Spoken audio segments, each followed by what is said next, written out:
जब सुने के होई भोजपुरी गाना, बस बजे के चाही गाना।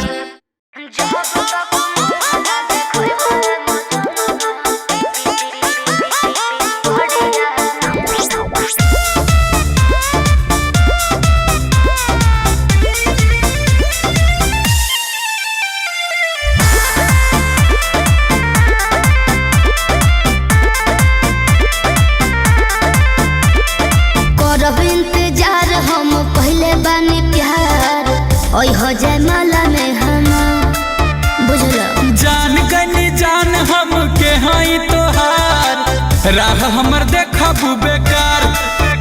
अरे करब इंतजार हम कहले बानी प्यार ओई हो जाए माला में हम जान गनी जान हम के हई तोहार राह हमर देखबू बेकार।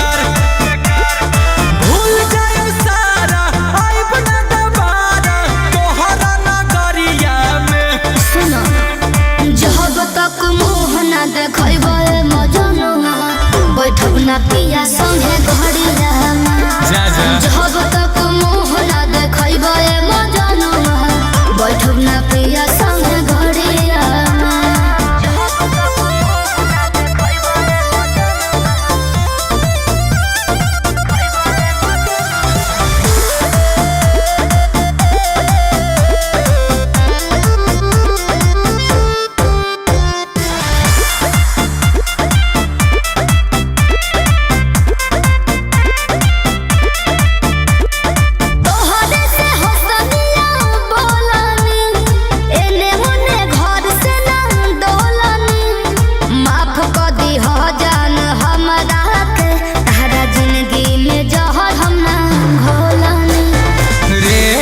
गली रोई बेकार डोलिया में अपन हमारा जान लेके जाई बेकार।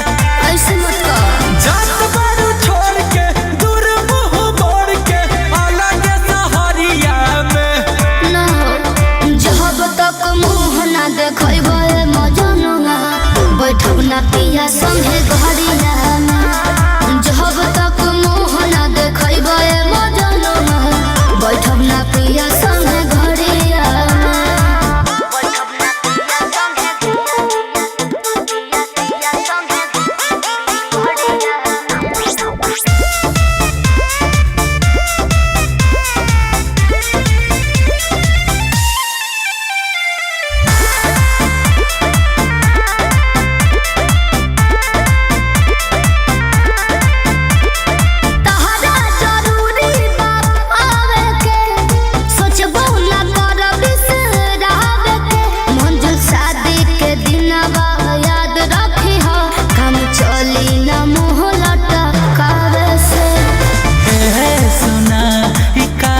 कहलू मोर तड़पता करे जा तू चुप ना रहलू। झूठ बोलता सब बिकेला प्यार ना मिलेला ऐसन बजरिया में।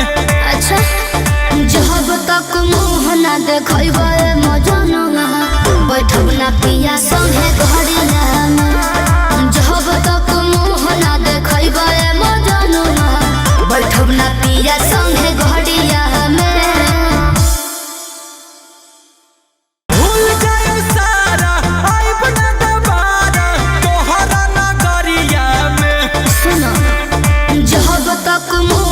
देखबे मजनुआ बैठब ना पिया संगे घड़िया